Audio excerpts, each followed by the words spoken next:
Hello friends, welcome to my YouTube channel reasoning with Veena.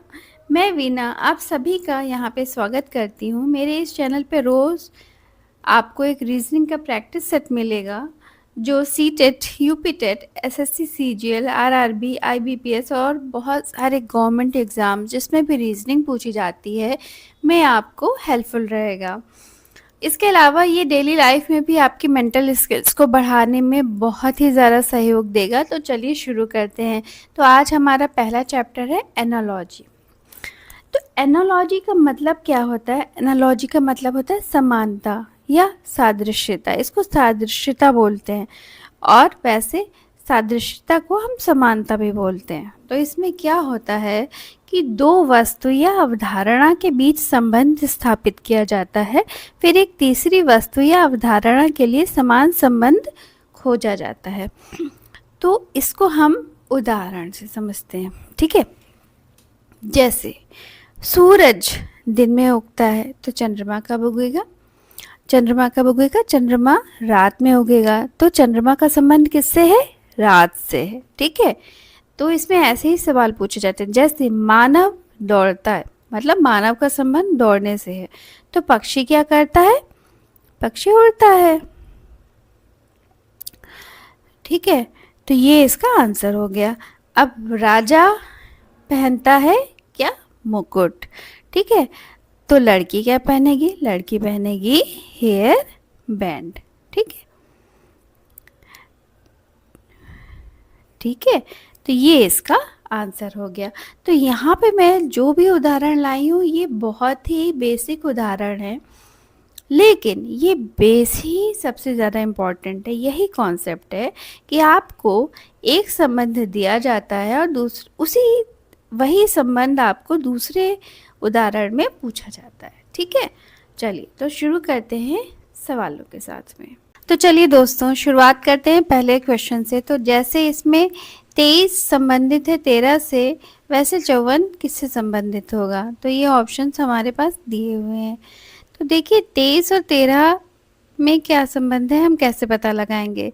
जैसे हम इसको देखेंगे तो हम देखेंगे कि 13 जो है वो 23 से काफ़ी कम है।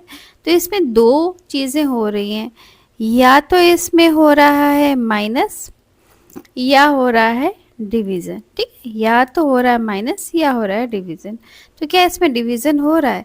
नहीं। देखिए 23 जो है एक विषम संख्या है। विषम मतलब, ठीक है, विषम संख्या है। तो इसमें अगर हम मान लीजिए 2 से डिवाइड करते हैं तो भी ये किस में आएगा? पॉइंट में आंसर आएगा। तो डिवीज़न तो हो रहा है, ये नहीं हो रहा है। तो डिवीज़न तो बिल्कुल गलत है। तो ये तो सोच हमारी गलत है, ठीक है। अभी हम माइनस को लेके चलते हैं। तो 23 और 13 में कितने का डिफरेंस है जी? 23 है। 23 और 13 में डिफरेंस है आपका 10 का, ठीक है ना। चलिए तो 54, अगर यही चीज़ हम इस पे अप्लाई करते हैं 54 पे, तो 54 में से 10 माइनस किया तो क्या आया? 54 में से 10 माइनस किया तो आया 44। तो देखें क्या 44 है ऑप्शन में? हाँ जी, ऑप्शन में 44 है। तो 44 मतलब नंबर सी सही ऑप्शन है, ठीक है। तो चलिए आगे दूसरे सवाल पे आते हैं। ये तो दोस्तों ये दूसरा सवाल भी हमारा पहले आया हुआ है, तो हम इसको लेते हैं। देखिए AFKP संबंधित है BGLQ से जिस तरह, उसी तरह CHMR संबंधित होगा किसी और से जो ऑप्शन में आपको दे रखा है, ठीक है। तो हम जब BGLQ को देखते हैं, AFKP को देखते हैं, तो हमें क्या दिख रहा है भाई? देखिए इसमें कोई भी अल्फ़ाबेट तो नहीं रिपीट हो रहा है, ठीक है। रिपीट हो रहा है? नहीं हो रहा है। चलिए ठीक है। अब देखिए A की जगह पे B है, अच्छा, F की जगह पे G है, K की जगह पे P है और P की जगह Q है। देखिए A की जगह B है, ठीक है, +1 हुआ, ठीक है। F की जगह G है, ठीक है। F और G में क्या रिलेशन है? इसमें भी +1 है, ठीक है। फिर K की जगह क्या है? K की जगह L है, तो इसमें भी कैसा रिलेशन है? +1 का, ठीक है। और P की जगह है इसमें Q, ठीक है। तो इसमें भी रिलेशन हुआ +1 के, यानी कि देखिए आप संबंध देखिए +1 चल रहा है। तो इसी तरह से हम इसको CHMR को भी करेंगे, ठीक है। तो अब CHMR में हम C के आगे क्या आएगा, D, +1 किया, ठीक है, D आ गया। H में +1 हम करेंगे तो क्या आएगा, I आ गया, ठीक है। फिर M में हम +1 करेंगे, +1 करेंगे तो क्या आएगा, N आएगा, ठीक है। और R में हम +1 करेंगे तो क्या आएगा, S आएगा, ठीक है। तो क्या आया आंसर, DINS। तो DINS किस में आ रहा है, ऑप्शन ए में। तो ऑप्शन ए जो है वो हमारा सही होएगा, ठीक है। लेकिन एक चीज इसमें आप और देखिए, जो आपको समय बचाने के लिए आपको ये ट्रिक काम आ सकती है। तो उसमें क्या है कि जब आपका D आया तो आपने देखा D तो सब में आ रहा है, फिर आपका I आया तो आपने देखा I किस में आ रहा है, सिर्फ एक में आ रहा है, ठीक है, DI। तो आपको बाकी आगे करने की जरूरत नहीं है, आप फटाक से इसमें टिक लगाइए और आगे नेक्स्ट क्वेश्चन पे आइए, क्योंकि एग्जाम में समय बचाना बहुत ज़रूरी होता है। तो चलिए दोस्तों, अभी हम आते हैं क्वेश्चन नंबर 3 पे।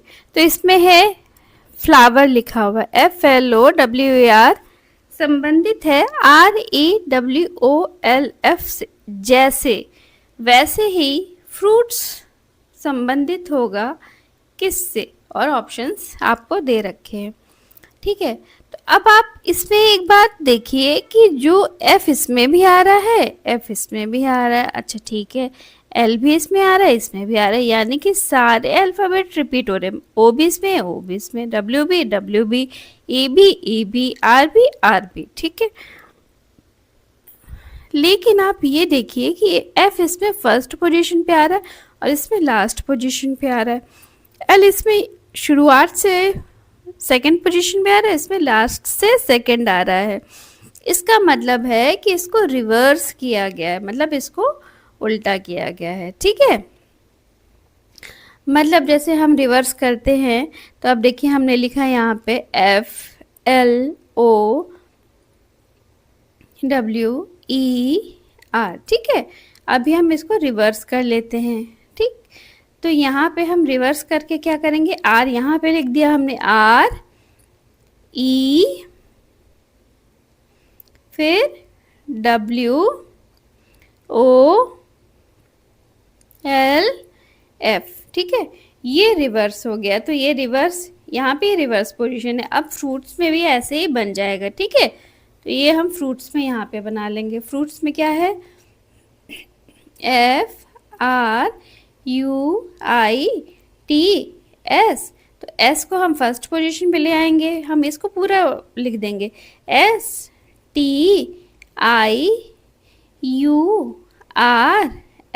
ठीक है।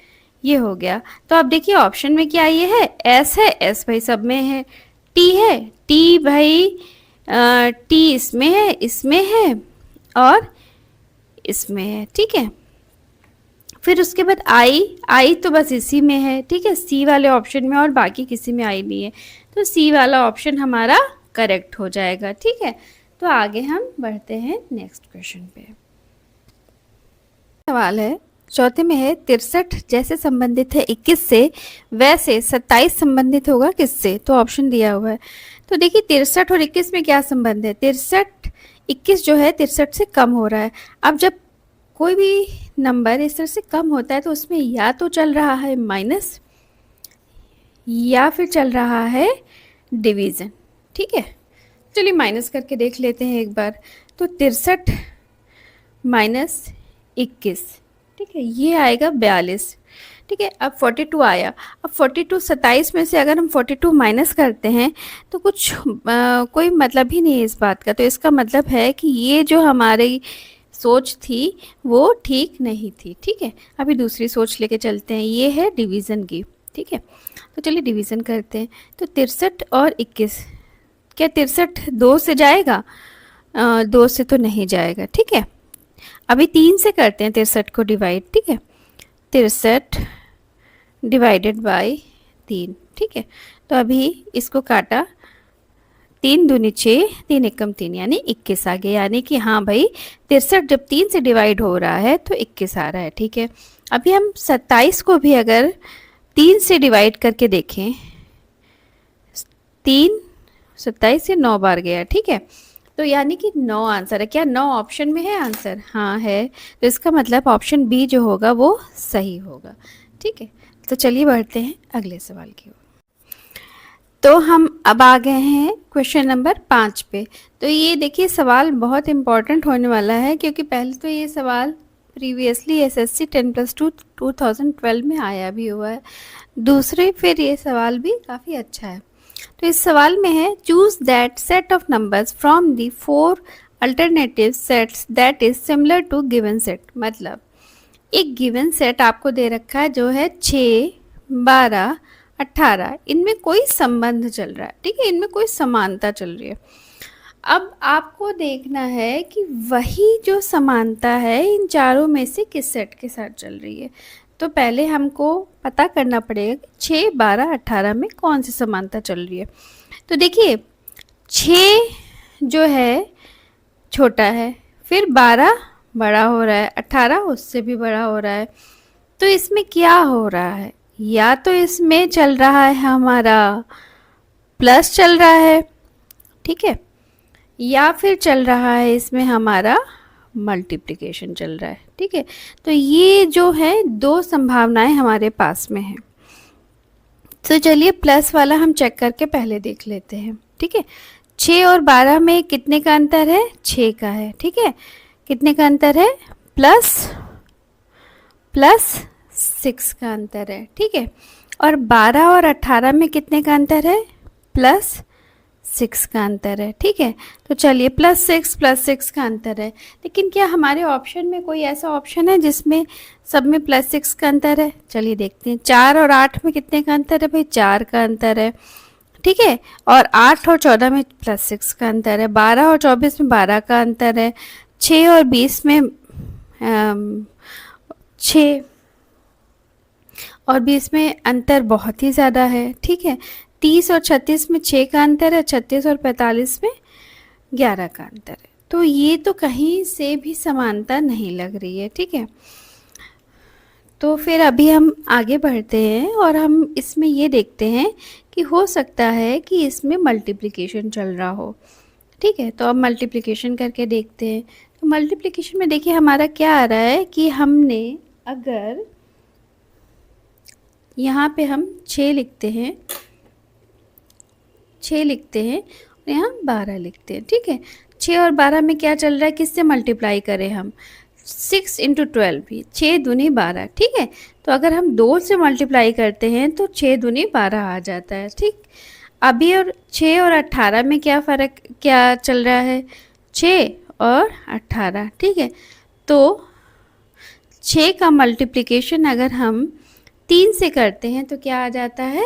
18 आ जाता है। इसका मतलब इंटू 2 इंटू 3। ठीक है, तो हमें क्या मिला? जो यहाँ पे चल रहा है वो ये है, वो इंटू 2 और इंटू 3 चल रहा है। ठीक है, अब इंटू 2 इंटू 3 इसमें किस में चल रहा है? अभी अब हमें ये देखना पड़ेगा। तो भाई इस वाले सेट में क्या चल रहा है? 4 × 2 8। ठीक है, 4 दूनी 8। ठीक है, फिर 8 तियाएँ हैं, तो 8 तियाएँ तो 24 होता है। 3 और 24, 8 × 3। ठीक है, तो यहाँ पे तो 24 है नहीं, यानी कि ये ऑप्शन हमारा नहीं होगा। ठीक है, अभी दूसरा ऑप्शन चेक करते हैं। तो दूसरे में 12 दूनी 24, 12 का गुणा हम 2 से करते हैं तो आता है 24। ठीक है, फिर हम 12 का गुणा फिर से करते हैं 3 से, तो 12 × 3 36। ये भी ऑप्शन भाई सही लग रहा है। ठीक है, तो बस ये जो ऑप्शन सही लग रहा है यही ऑप्शन आपका होगा राइट आंसर। ठीक, और आप चाहें तो ये ऑप्शन भी चेक कर सकते हैं। चलिए आप चेक करके देख लीजिए। देखिए इसमें हम 6 का गुणा करते हैं 2 से, 6 दूनी 12, क्या आ रहा है? नहीं आ रहा है। चलिए ये तो ऑप्शन वैसे भी इनकरेक्ट हो गया। चलिए इसको करते हैं, 30 का गुणा 2 से करते हैं, 30 दूनी 60 होता है। क्या आ रहा है? आ रहा है? नहीं आ रहा है। बिल्कुल ठीक है। चलिए, तो यही आंसर जो होगा वो आपका करेक्ट होगा। चलिए बढ़ते हैं दूसरे सवाल की ओर। देखिए जो दूसरा सवाल है हमारा, ये भी आया है CLAT 2013 में, ठीक है। और ये जो है इसमें ये जो एनोलॉजी है, सादृश्यता है, ये है हमारी वर्ड्स की, ठीक है। तो इसमें क्या है, बुक ऑथर, जैसे बुक संबंधित है ऑथर से, वैसे यहाँ पे ऐसा कौन सा संबंध है जो इन दोनों के संबंध के हिसाब से ही संबंधित है, ठीक है। तो भाई बुक को कौन लिखता है, बुक को कौन लिखता है, ऑथर लिखता है, ठीक है। चलिए, क्या रेन को फ्लड लिखती है या रेन को फ्लड बनाती है? बिल्कुल नहीं, रेन को फ्लड नहीं बनाती। क्या लाइट को स्विच बनाता है? जी नहीं, बिल्कुल नहीं बनाता। चलिए, क्या सॉन्ग को म्यूजिक बनाता है? नहीं। सिम्फनी, सिम्फनी क्या होता है? सिम्फनी का मतलब होता है धुन, ठीक है, धुन होता है सिम्फनी का मतलब। तो धुन को कौन बनाता है? धुन को कौन बनाता है? कंपोजर। कंपोजर का मतलब क्या होता है? संगीत, संगीतकार होता है, ठीक है। तो जो रिश्ता, जो समानता बुक और ऑथर में है, वही समानता सिम्फनी और कंपोजर में भी है। तो सही जवाब होगा हमारा ऑप्शन सी, ठीक है। तो चलिए बढ़ते हैं दूसरे सवाल की ओर। अब हम आ गए हैं प्रश्न नंबर 7 पर। तो इसमें है CEGI संबंधित है RTVX से, जैसे वैसे ही IKMO संबंधित होगा किससे? तो ऑप्शन हमारे पास दे रखे हैं। अब हमको क्या देखना है कि अगर हम इन दोनों में संबंध हमें पता चल जाए, जो समानता है जो पता चल जाए, तो फिर हम इसका भी निकाल लेंगे, ठीक है। तो अभी हम देखते हैं, चेक करते हैं। तो देखिए, सबसे पहले तो हम ये देखते हैं कि क्या अल्फ़ाबेट्स का रिपीटिशन है। क्या मतलब अल्फ़ाबेट रिपीट हो रहा है? नहीं। C यहाँ पे है ही नहीं भाई, E यहाँ पे है ही नहीं, G है ही नहीं, I है ही नहीं। अरे लेकिन आप एक चीज़ देखिए, इसमें ज़रा सा नोटिस करिए कि जो CEGI है, ये हमारे शुरुआती अल्फ़ाबेट्स हैं, ठीक है ना। C की पोजीशन होती है 3, E की पोजीशन होती है 5, इस तरह से ये हमारे शुरुआती हैं। और ये हमारे लास्ट के अल्फ़ाबेट की पोजीशंस आ रही हैं, तो कोई तो संबंध है, ठीक है। ये हो सकता है कि ये जो पीछे अल्फ़ाबेट की जो हमारी ABCD होती है, ये पीछे से ये ले रहे हों, ठीक है, बैकवर्ड काउंटिंग चल रही हो। चलिए, इसको समझने के लिए सबसे इम्पॉर्टेंट है कि आपको ये आना चाहिए कि पहले तो आपको पूरा का पूरा A से लेके Z तक आना चाहिए, ठीक है ना। A B C D E F, ये आपको आना ही चाहिए, ठीक है। तो अभी आप इसमें C की पोजीशन देखिए, देखिए C की पोजीशन क्या है, ये है C, और C की नंबरिंग क्या है, यहाँ पे शुरुआत से 3rd पर आता है, ठीक है। अभी यहाँ पे R आ रहा है, C और R में कोई रिलेशन लग रहा है आपको? बिल्कुल नहीं लग रहा है, कोई रिलेशन नहीं लग रहा है, ठीक है। ठीक है, अब C का R से कोई रिलेशन नहीं है, लेकिन फिर E का T से कोई रिलेशन लग रहा है। E की पोजीशन है 5, ठीक है, T से कोई रिलेशन नहीं लग रहा है भाई। G की पोजीशन क्या है हमारी? 6 7, ठीक है, G की पोजीशन हमारी है 7, ठीक है, कोई रिलेशन लग रहा है? नहीं लग रहा है। I की हमारी इधर से क्या पोजीशन है? 8 9, ठीक है, इसकी पोजीशन है हमारी 9, ठीक है, तो इसकी भी भाई कोई पोजीशन नहीं समझ में। अब इधर से देखिए, अब R की पोजीशन देखिए, लेकिन बैकवर्ड से देखिएगा। जब आप बैकवर्ड से देखेंगे तो आपको थोड़ी थोड़ी सी समझ में आएगी। R की पोजीशन बैकवर्ड से देखिए, 1 2 3 4 5 6 7 8 9, ठीक है। अब R की पोजीशन आपने बैकवर्ड से देखी 9, ठीक है, और T की पोजीशन आपने बैकवर्ड से देखी, तो T की पोजीशन क्या आई? 7 आई, ठीक है कि नहीं? 7 आई, 7 आई T की पोजीशन, ठीक है। V की पोजीशन आपकी क्या आई? 1 2 3 4 5, ठीक है, 1 इसकी आई 5 है। X की पोजीशन क्या आई? X की पोजीशन आई आपकी 3। अब आपको सिमिलैरिटी समझ में आ रहा होगा कि ये शुरुआत से है और ये लास्ट से है, ठीक है ना। इतना तो अब आपको समझ में आ रहा होगा। अब आपको क्या करना है बताती हूँ।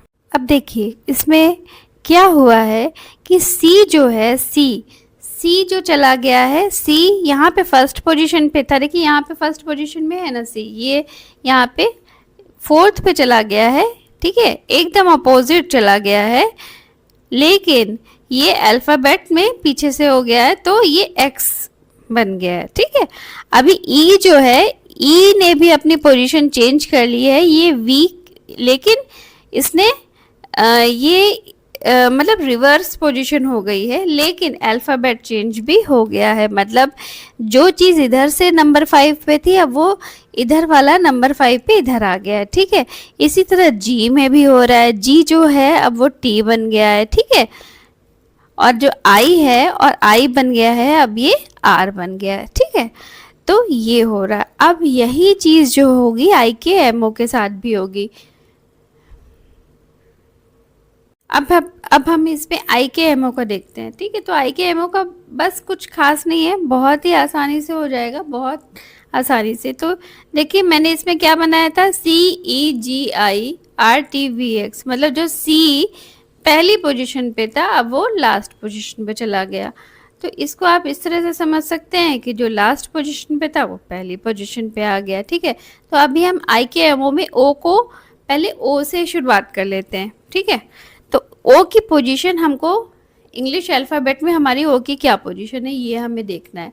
देखिए 1 2 3 4 5 6 7 8 9 10 11 12 13 14 15, ठीक है। ये है हमारी 15 पोजीशन, यहाँ पे 15 15वीं, ठीक है।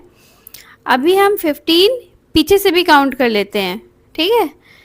1 2 3 4 5 6 7 8 9 10 11 12 13 14 15, ठीक है।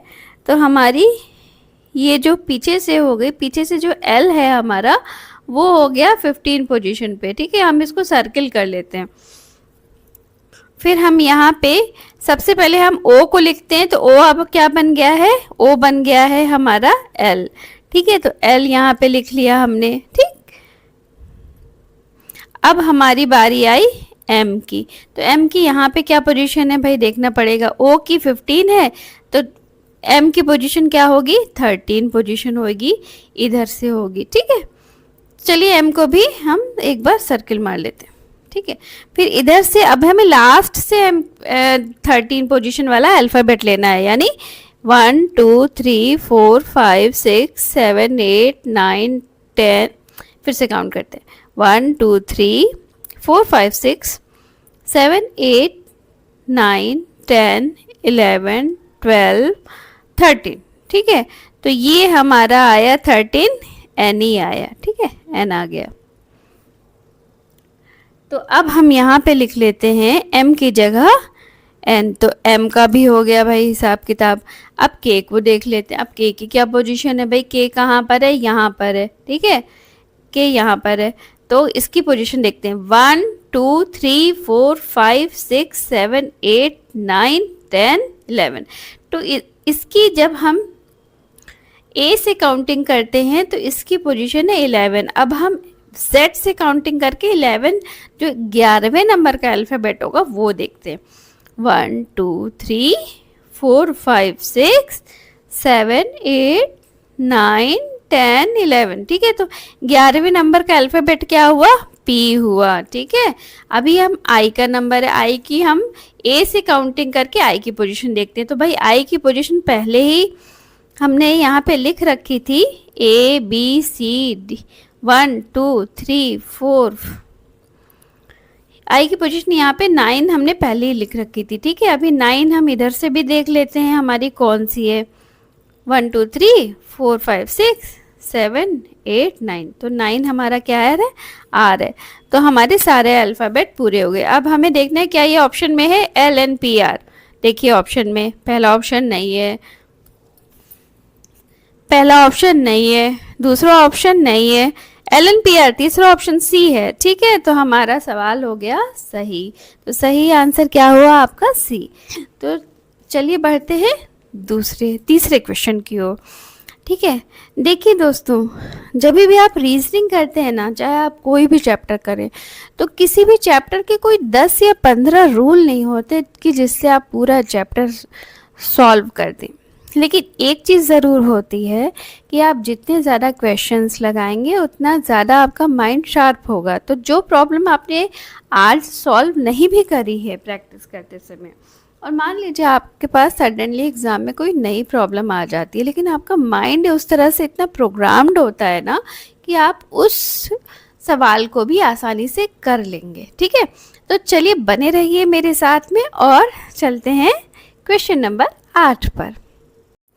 तो जी हम आ गए हैं क्वेश्चन नंबर 8 पे। तो क्वेश्चन नंबर 8 में पूछा गया है आपसे कि जैसे 63 और 36 में समानता है, वैसे ही जो मैचिंग पेयर है वो इसमें से कौन सा होएगा। तो भाई 63 और 36 को देखते हैं। तो 63 और 36, देखिए 36 कम हो रहा है 63 से, तो एग्ज़ाम में अब हमने देखा तो हमने सोचा कि भाई कम हो रहा है, तो कम होने में तो हम दो ही चीज़ करते हैं भाई, या तो माइनस होगा या फिर भाई हमारा डिवीज़न होगा। तो चलिए माइनस करके पहले देख लेते हैं। ठीक है, 63 में से 36 माइनस किया तो 13 है, 13 में से 6 गया, 13 में से 7 बचा, और 5 में से 3 गया, 2 बचा, तो 27 आया भाई। ठीक है, अब 27 आया तो कोई ऐसा पेयर जिसमें 27 का डिफरेंस हो, तो ऐसा तो कोई भी पेयर आपको नज़र नहीं आ रहा है। ठीक है, चाहिए फिर डिवीज़न वाली बात करते हैं। तो भाई डिवीज़न में हम 63 जो है, 63 को हम किसी भी नंबर से, 2 नंबर से अगर करेंगे, 63 देखिए विषम संख्या है तो पॉइंट में आंसर आएगा। ठीक है कि नहीं, ठीक है। और अगर हम 3 से करते हैं तो 3 दूनी 6, 3 एक कम 3 है। अगर हम मान लीजिए हम एज्यूम करते हैं कि 63 डिवाइड हो रहा है 3 से, तो 3 दूनी 6, 3 एक कम 3, ये तो 21 आ रहा है। तो ये भी हमारी थ्योरी नहीं चल रही है। ठीक है, ये भी नहीं चल रही है और ये भी नहीं चल रही है, और माइनस करने वाली थ्योरी भी नहीं चल रही है और ये भी नहीं चल रही है। अब हम क्या करें। ठीक है, अब हम ऐसा करते हैं कि थोड़ा सा देखते हैं, अब हम ऑप्शंस को भी देखते हैं। देखिए 63 में 6 है और 36 में भी 6 है, 63 में 3 है, इसमें भी 3 है। ठीक है, और इसमें आप सारे पेयर्स आप देख रहे हैं, देखिए इसमें 94 है, इसमें 49 है, मतलब 9449, 3554, 4772, 7339। तो आप एक चीज़ देखिए कि जो 6 है वो इधर आ गया, 3 हो गया इधर आ गया, मतलब आप ये देखिए कि 63 की अगर पोजीशन में बदल दूं, मतलब 3 को इधर ले आऊं तो 3 बन गया, और 6 को इधर ले आऊं तो इधर आ गया 6। इसी तरह जो पहला ऑप्शन है आपका वो है 94, जिसमें 4 को अगर मैं इधर ले आऊं तो 4 इधर आ जाता है, 9 को इधर ले आऊं तो 9 बन जाता है, तो 49 हो गया। तो हमारा ऑप्शन नंबर 1 जो है वो सही हो गया। तो मैंने आपसे क्या बोला था कि रीजनिंग का नियम नहीं होता, रीजनिंग की प्रैक्टिस होती। आपका माइंड खुद इतना ज़्यादा कैपेबल हो जाएगा कि आप सारे क्वेश्चंस को सॉल्व कर लेंगे। चलिए बढ़ते हैं दूसरे सवाल की ओर। तो चलिए बढ़ते हैं हम क्वेश्चन नंबर 9 की ओर। तो देखिए ये क्वेश्चन भी पहले SSC 10+2 में आया हुआ है 2017 में, काफ़ी अच्छा क्वेश्चन है। इसमें देखिए 13 और 156 में जो समानता है वही समानता 17 की किसी एक नंबर से होनी है, लेकिन वो कौन सा नंबर है यही आपको पता लगाना है। ठीक है, तो पहले 13 और 156 को देखिए। देखिए 13 156, या तो इसमें प्लस हो रहा है या तो इसमें मल्टीप्लिकेशन हो रहा है, क्योंकि 13 जब भी नंबर बढ़ता है तो उसमें या तो आपका जोड़ होता है या फिर आपका गुणा होता है। तो भाई जोड़ का तो हिसाब किताब नहीं लग रहा है, जोड़ने में बहुत बड़ा नंबर नहीं ऐसे जोड़ता है, जोड़ का हिसाब किताब कम से कम यहाँ नहीं लग रहा है। तो यहाँ पे तो हो तो रहा है गुणा, लेकिन अब किससे गुणा हो रहा है यही आपको देखना है। 13, अगर हम 13 का गुणा 10 से करें तो 13 10 में मतलब 13 × 10 होता है 130, यानी कि 10 से ऊपर भी ही कोई नंबर है जिससे गुणा हो रहा है। अच्छा चलिए ठीक है, अभी हम देखते हैं 13 का गुणा हम ऐसा करते हैं कि 13 का स्क्वायर देखते हैं। तो 13 का स्क्वायर जो होता है, जब आप पढ़ाई करते हैं, किसी भी गवर्नमेंट एग्ज़ाम की तैयारी करते हैं, तो आपको ये स्क्वायर्स जो है ना बहुत आसानी से आपको याद होने ही चाहिए, ठीक है। ये बहुत ज़्यादा इम्पोर्टेंट है। तो अभी 13 का स्क्वायर कितना होता है ये आप सबको पता होगा, ये होता है 169, लेकिन ये आ रहा है 156, ठीक है। तो ये इससे कम है, लेकिन कितना कम है, कितना कम है ये पता लगाने के लिए हम इसको माइनस कर लेते हैं। 9 में से 6 गया 3 बचा, 6 में से 5 गया 1 बचा, 1 में से 1 गया कुछ नहीं, यानी 13 कम है। यानी कि आप इसको इस तरह से भी देख सकते हैं कि इसमें जो रिलेशन है वो ये चल रहा है कि 13 का स्क्वायर किया गया और माइनस 13 किया गया, ठीक है। फिर आ गया आपका 156, ठीक है। तो यही जो फंडा है वो 17 में भी अप्लाई होगा। तो 17 का स्क्वायर माइनस उसी नंबर को आपको माइनस करना है, ठीक है। तो ठीक है, तो अभी 17 का स्क्वायर क्या होता है ये बताइए। तो 17 का स्क्वायर होता है 2, 8 और 9, 289 होता है, ठीक है। अब 289 में से आप 17 माइनस कर दीजिए, ठीक है। 17 माइनस कर दीजिए, तो 9 में से 7 गया 2 बचा, ठीक है। 8 में से 1 गया 7 बचा, ठीक है, 7 बचा और यहाँ पे 2 बचा, ठीक है। तो 272 आया आंसर। क्या 272 है इसमें आंसर में? हाँ जी 272 तो है। तो ये ऑप्शन सी जो है वो सही हो जाएगा, ठीक है। तो अभी बढ़ते हैं हम नेक्स्ट क्वेश्चन की ओर। तो देखिए हम अगला सवाल देखते हैं, क्वेश्चन नंबर 10। क्वेश्चन नंबर 10 में लिखा है oxygen burn carbon dioxide question mark पर। जो ऑक्सीजन का बर्न के साथ में रिलेशन है वही कार्बन डाइऑक्साइड का किसके साथ में होगा। तो चलिए देखते हैं। देखिए आपको ये तो पता है कि ऑक्सीजन जो है वो आग को बढ़ाती है, आग को बढ़ाती है, और कार्बन डाइऑक्साइड क्या करती है? आग को बुझाती है।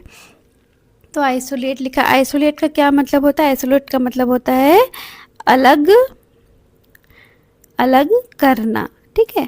तो अलग करना, तो यहाँ पे कुछ रिलेट नहीं हो रही है बात। फोम क्या होता है? फोम का मतलब होता है जैसे झाग होता है ना, झाग, वो होता है फोम का मतलब, ठीक है।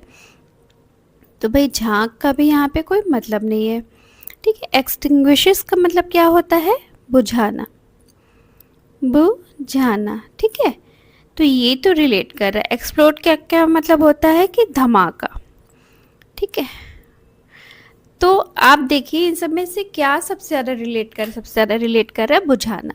तो हमारा राइट ऑप्शन हो गया सी, ठीक है। चलिए बढ़ते हैं अगले क्वेश्चन। देखिए अगला सवाल है हमारा, atom is related to molecule in the same way as cell is related to what. तो यही हमको बताना है कि सेल किससे रिलेट करती है। तो देखिए आप समझिए इस बात को। देखिए ये एक एटम हुआ, ये दूसरा एटम हुआ, ये तीसरा एटम हुआ, यह चौथा एटम हुआ, या जितने भी एटम हुए, 2 भी एटम हो सकते हैं और भी बहुत सारे एटम हो सकते हैं। इन सबको मिला के क्या बनता है? एक मॉलिक्यूल, ठीक है, मॉलिक्यूल, ठीक है। जैसे कि मैं H2O की बात करूं, ठीक है। तो इसमें हाइड्रोजन के 2, ठीक है, और ऑक्सीजन के 1 एटम को मिला के क्या बनता है? पानी का मॉलिक्यूल, ठीक है कि नहीं? ठीक है, ठीक है। तो ये होता है। तो उसी तरह सेल को मिला के क्या बनता है? भाई देखिए ये है सेल हमारी, ठीक है। सेल को मिला के क्या बनता है हमारी ये। अब आप इसमें ऑप्शन को चेक करिए, ऑप्शन को चेक करने से हमें आंसर मिलेगा। सेल को मिला के क्या मैटर बनता है? नहीं। सेल को मिला के क्या न्यूक्लियस बनता है? नहीं। सेल को मिला के क्या ऑर्गेनिज्म बनता है? देखिए न्यूक्लियस तो सेल के अंदर ही होता है, ठीक है ना। सेल को मिला के क्या ऑर्गेनिज्म बनता है?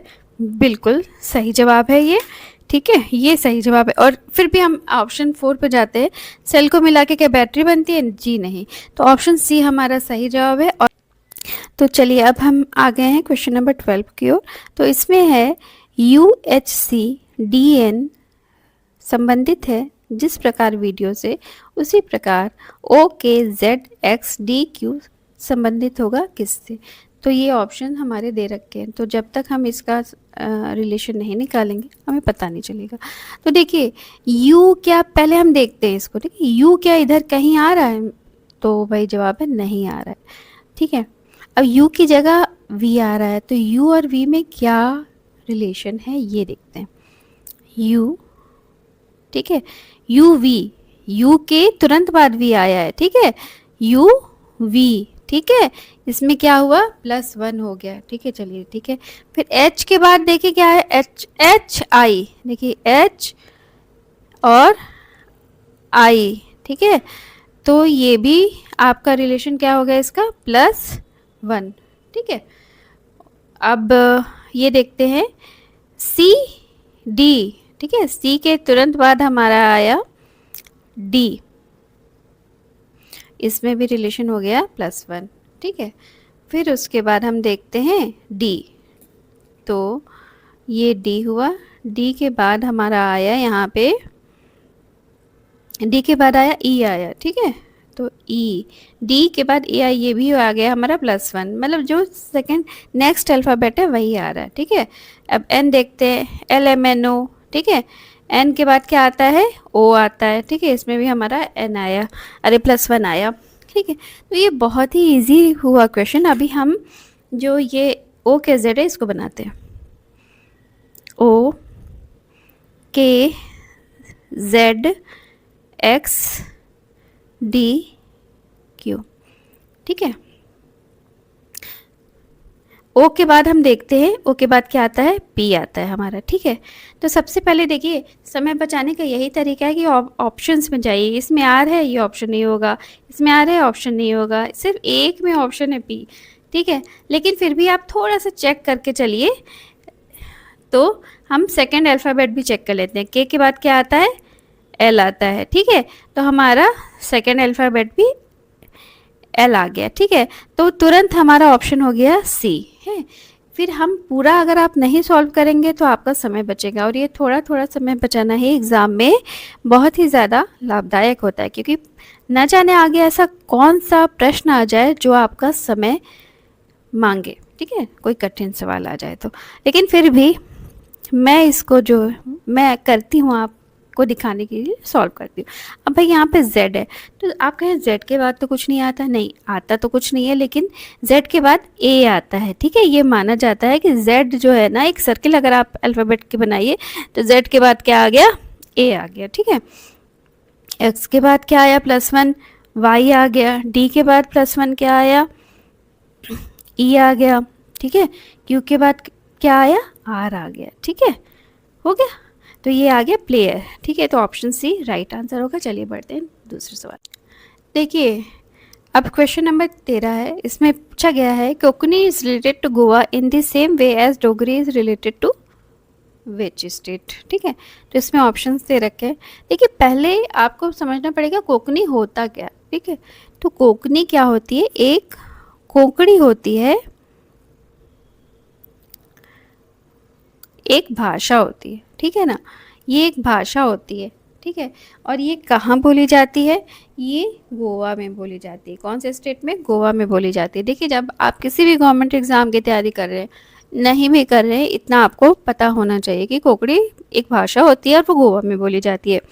अब ये जो डोगरी होती है ना, डोगरी भी एक भाषा होती है, लेकिन वो बोली कहाँ जाती है, वो बोली जाती है जम्मू और कश्मीर में, ठीक है, वो बोली जाती है जम्मू कश्मीर में। तो देखिए क्या ऑप्शन में जम्मू कश्मीर है, हाँ भाई ऑप्शन में नंबर सी पर जम्मू कश्मीर है, तो ऑप्शन सी होगा आपका राइट आंसर, ठीक है। तो चलिए बढ़ते हैं दूसरे से। देखिए ये अब हम आ गए हैं प्रश्न नंबर 14 की ओर। तो इसमें क्या है, किंग, थ्रोन, राइडर और फिर क्वेश्चन मार्क दिया हुआ है। देखिए किंग और थ्रोन में क्या रिश्ता है, राजा किस पे बैठता है, सिंहासन पे। थ्रोन को क्या बोलते हैं, सिंहासन, ठीक है। और राइडर क्या होता है, राइडर का मतलब होता है घुड़सवार, ठीक है, राइडर का मतलब होता है घुड़सवार। अच्छा बताइए घुड़सवार किसकी सवारी करता है, घोड़े की, ठीक है, घोड़े की करता है, तो इसमें राइट ऑप्शन हॉर्स दिया हुआ है, तो बस ये राइट ऑप्शन हॉर्स हो जाएगा। ठीक है, हाँ तो देखिए मैंने यहाँ पे पूरी ABCD लिख दी ताकि आपको अच्छे से समझ में आ जाए। तो इसमें एम की पोजीशन देखिए, एम की पोजीशन क्या है, 1 2 3 4 5 6 7 8 9 10 11 12 13। तो एम की पोजीशन क्या है, 13। ठीक है, अभी m की जगह क्या आया है, यहाँ पे m की जगह आया है j आया है। ठीक है, m की जगह आया है j, और j की क्या पोजीशन है, m से पहले। ठीक है, m से पहले यानी कि j की पोजीशन है यहाँ पे 10 है। ठीक है, चलिए कोई नहीं, अभी आप ना कुछ भी डिसाइड ना करिए, अभी बस पोजीशंस देखते चलिए। फिर a की जगह क्या आया, x आया। ठीक है, तो a की पोजीशन तो आपको पता ही है कि नंबर 1 पे होती है। और इसकी क्या पोजीशन है, जब x की पोजीशन आप लेते हैं ना ऐसे केसेस में, तो आप हमेशा बैकवर्ड काउंटिंग लेके देखिए। देखिए शुरुआत से तो x की पोजीशन आपको पता ही है, लेकिन यहाँ पे बैकवर्ड में x की पोजीशन क्या है, यहाँ पे 3 है। ठीक है, और d की पोजीशन क्या है भाई, d की यहाँ पे तो 4 है, a से हम अगर काउंट करते हैं तो। ठीक है, लेकिन d की जगह क्या आया, a। ठीक है, d की जगह क्या आया, a। तो आप इन सब में एक चीज़ ऑब्जर्व करें, इसमें -3 का डिफरेंस चल रहा है। ठीक है, -3। जैसे m की पोजीशन है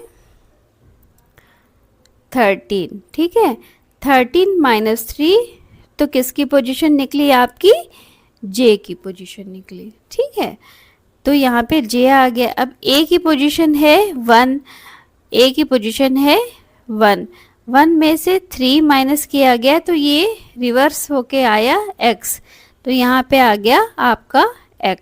ठीक है, फिर उसके बाद d की पोजीशन आपकी क्या थी, d की पोजीशन थी आपकी 4। ठीक है, इसमें से भी -3 किया गया तो क्या, कौन सी पोजीशन आपकी आ गई, a आ गया। ठीक है, समझ गए आप। तो यहाँ पे सब कुछ -3 का चल रहा है। अभी -3 ये रन के साथ भी अप्लाई हो जाएगा। तो अब मैं यहाँ पे रन के साथ अप्लाई करती हूँ -3। ठीक है, अब यहाँ पे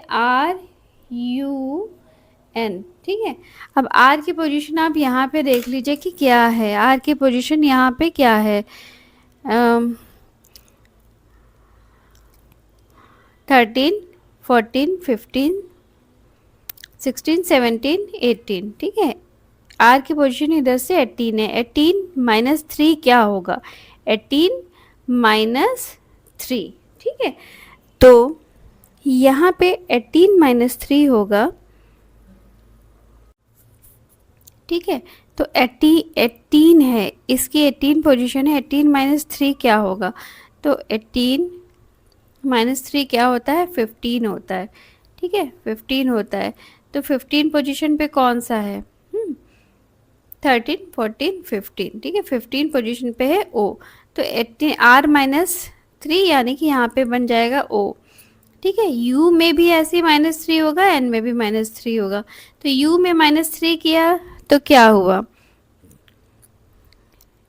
U की पोजीशन आती है यहाँ पे 21। ठीक है, और 21 - 3। ठीक है, तो 21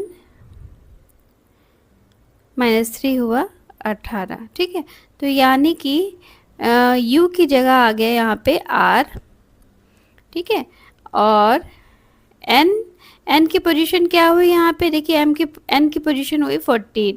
ठीक है, तो 14, तो 14 - 3 कितना होता है आपका, 14 - 3 आपका होता है 11। ठीक है, तो 11 पोजीशन पे कौन है, K है। ठीक है, तो यहाँ पे आ गया आपका K। ठीक है, तो सब -3 उस पे चल रहे हैं, -3 का रिलेशन है, तो ऑप्शन आएगा ORK। क्या ORK है ऑप्शन में, तो ORK ऑप्शन डी है। ठीक है, तो ऑप्शन डी जो है आपका वो सही हो जाएगा।